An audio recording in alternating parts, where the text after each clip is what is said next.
Coaches, Rick from The Art of Tennis here. Welcome back to episode 8.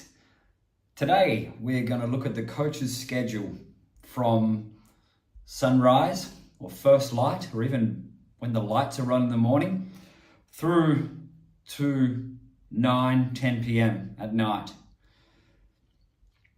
Now, I'm going to cover everything. So this is not realistic to do all of these time slots.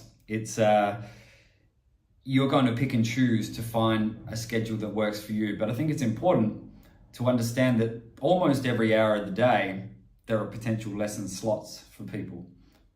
Now, first lesson, I've done 6 o'clock lessons. I've done 5:45 a.m. lessons.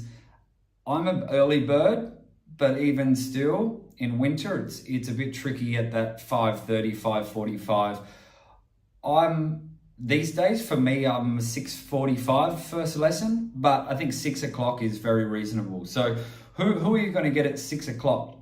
You're going to get the before work people. So it could be guys, girls who need to get into work. Perhaps they're working in the city at 8:30, 9 o'clock.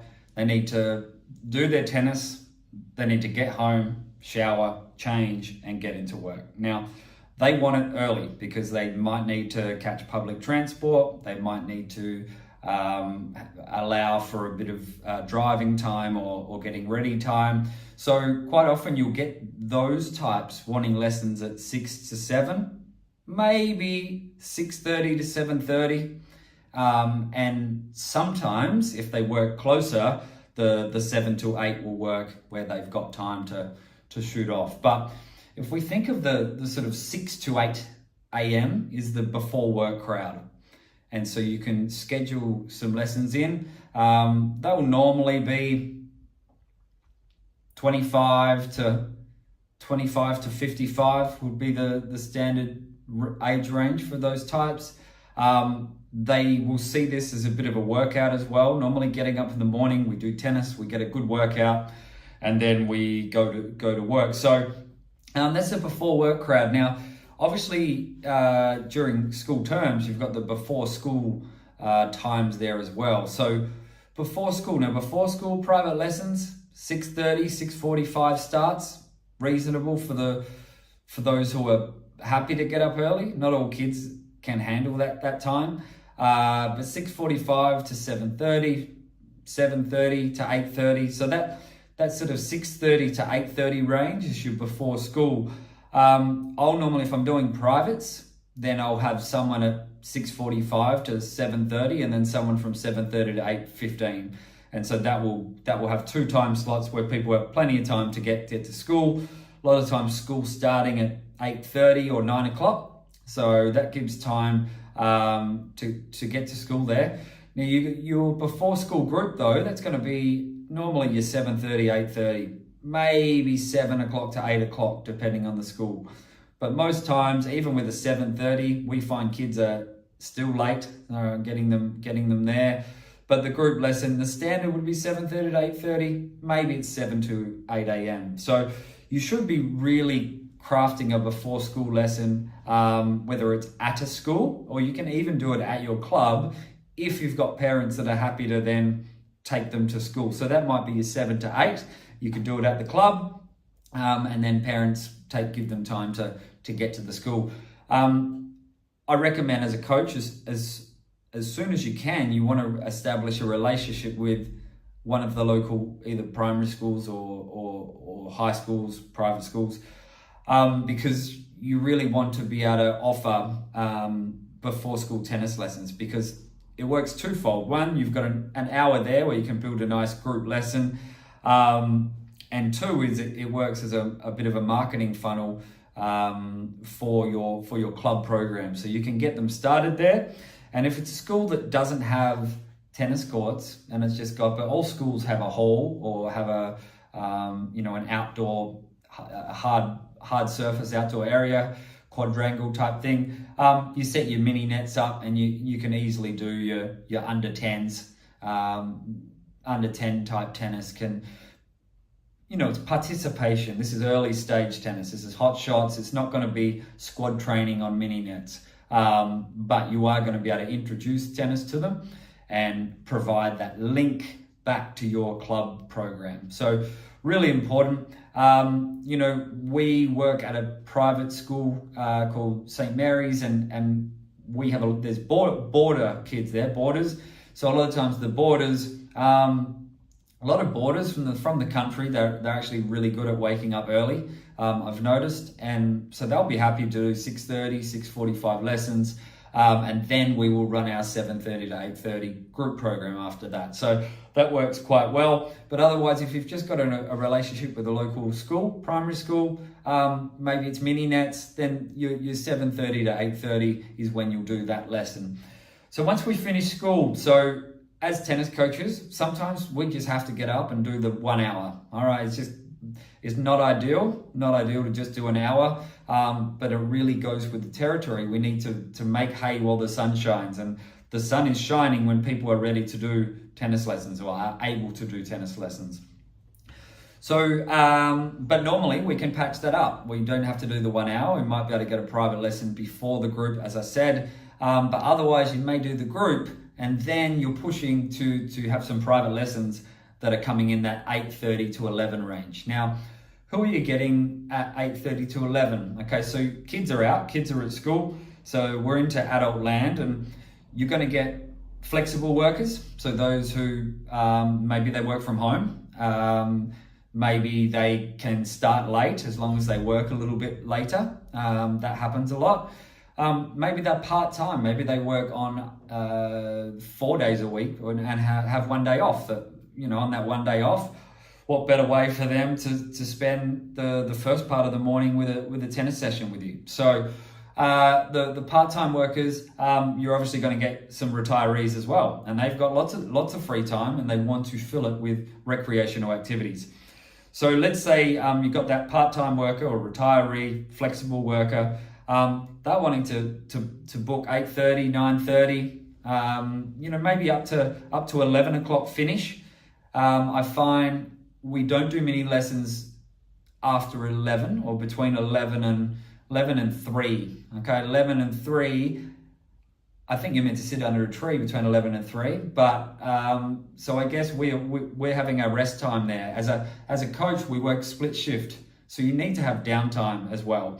So 11 and 3, you're pretty safe to mark that out as downtime. And if you're a coach running a business, then half of that time you're going to be spending working on the business, whether or not you're involved in doing the admin or the marketing or other things like that. You're going to have at least a couple of those hours busy, and then maybe you've got a couple of hours where you're resting, you're showering, you're running errands, you're watching a Netflix show, whatever it might be. That's going to be the time. So.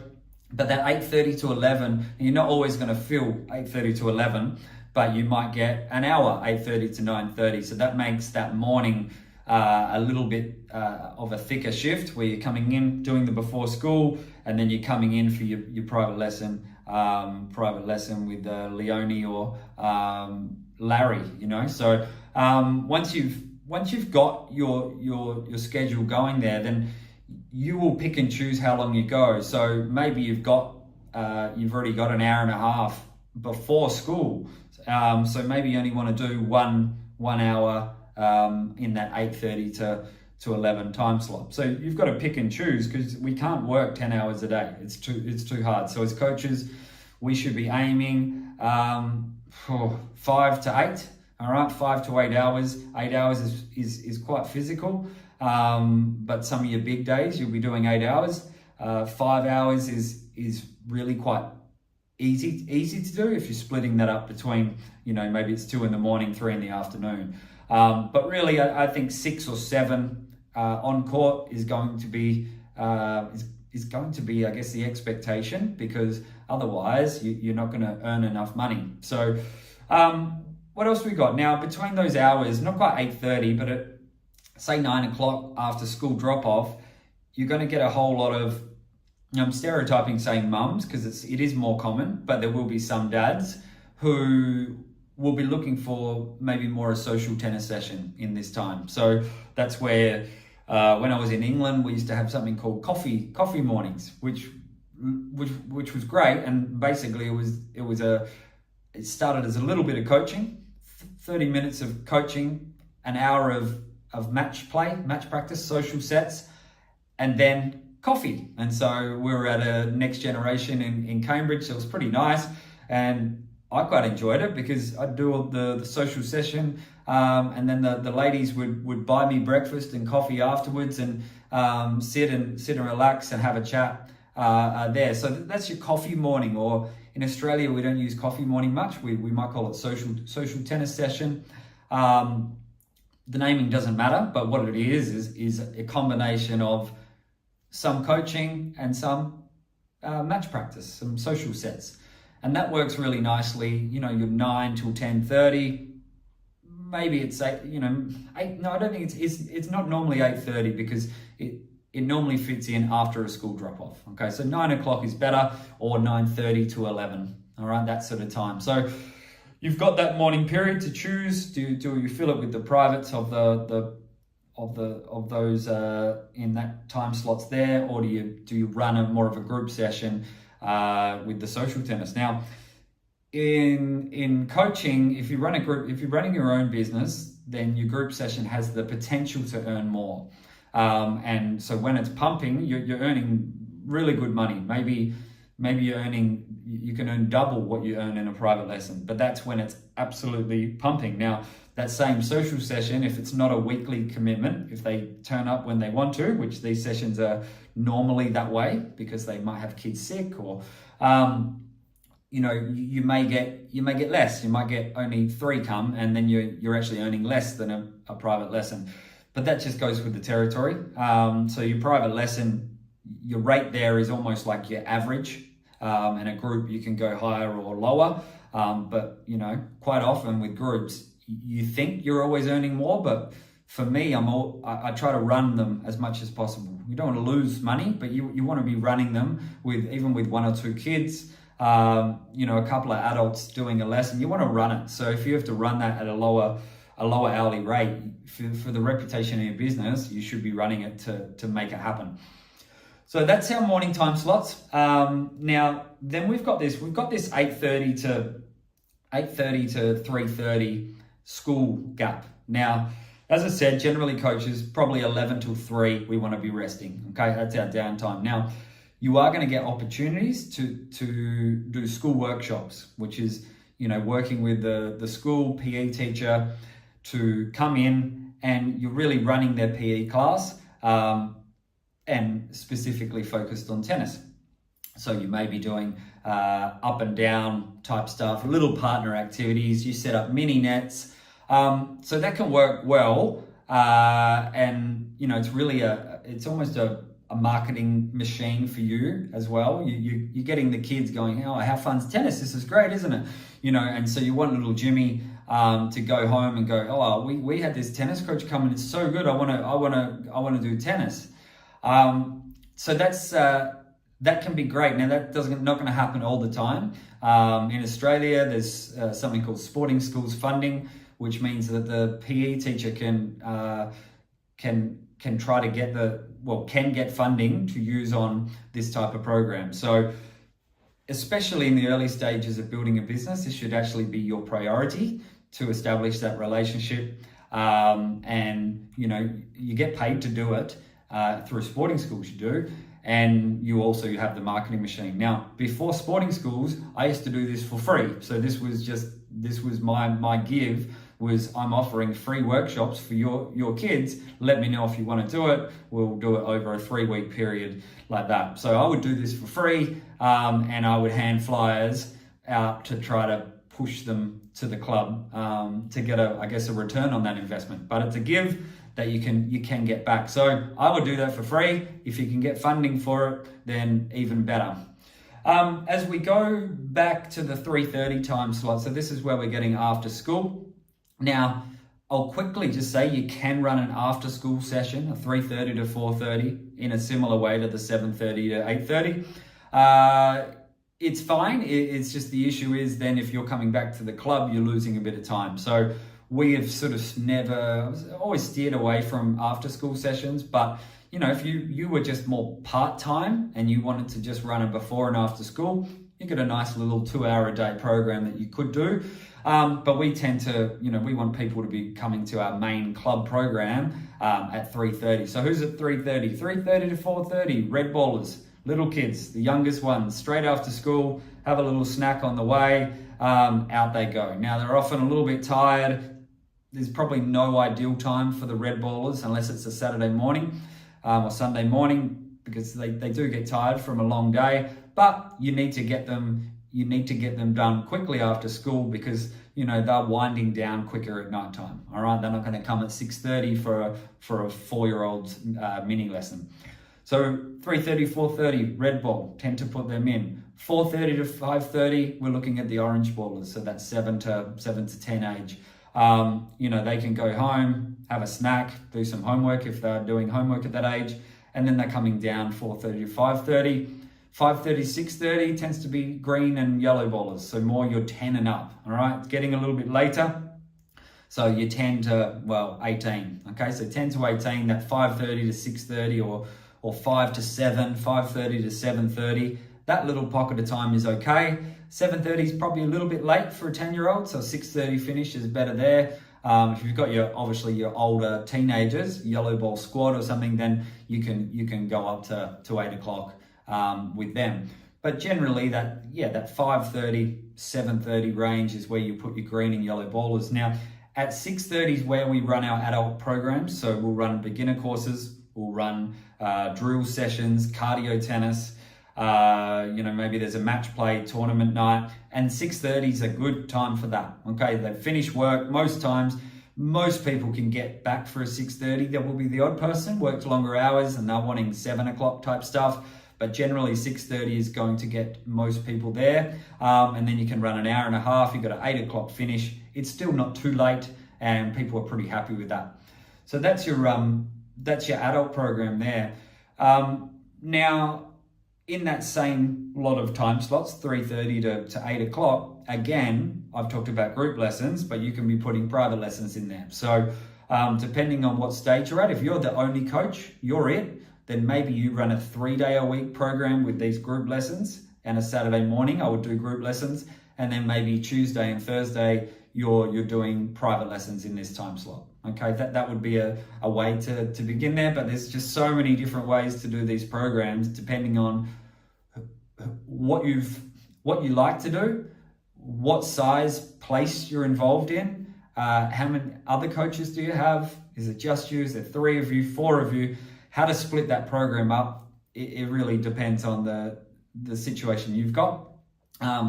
But I guess my point here is that you should have some group lessons always running, and then you fit in some privates maybe on a couple of days a week. If you've got other coaches working for you, then they might be taking the group, or maybe they're taking some privates and you're taking the group. But you can work that out, but you need to not just go to private lessons, because you're going to lose your funnel of players that you're going to get from groups. So the group lesson, as I talked about on I don't know what episode 4 maybe, was about the group lesson. And that's where you can build your program. You get the kids in, okay, they're doing privates, they're doing extra, they're now doing 4 days a week. So that's all going to come from the group lesson. So you've got to consider how you get that balance, but group's important. So don't ever forget about the funnel. So then we're finishing at 8 o'clock at the moment. Now you will get plenty of options to do 8 till 9 privates or 8 to 8:45 privates. This is probably the same people who work during the day, and they go home, they have dinner, and then they're good to go and do another session late. So if you want to, I often think 8 o'clock is enough. If you started at 6:30 a.m. But, there's another hour there that there'll be plenty of people keen to do, especially if they play a bit and they're wanting that workout type session. You're going to get people wanting that. So it's up to you as the coach on how you structure this. Now, the point of doing this is so you understand that almost through the whole day, there are potential clients that can fit into that. So you've got to design your schedule the way you want it to be, and you've got to, I guess you've got to also look to where you are. You're going to, some places attract more adults. Maybe the demographics of the area has more adults in their 30s and 40s. Okay. Some are going to attract more retirees, which may mean you get more day stuff. Okay. You might get more day private lessons or social sessions.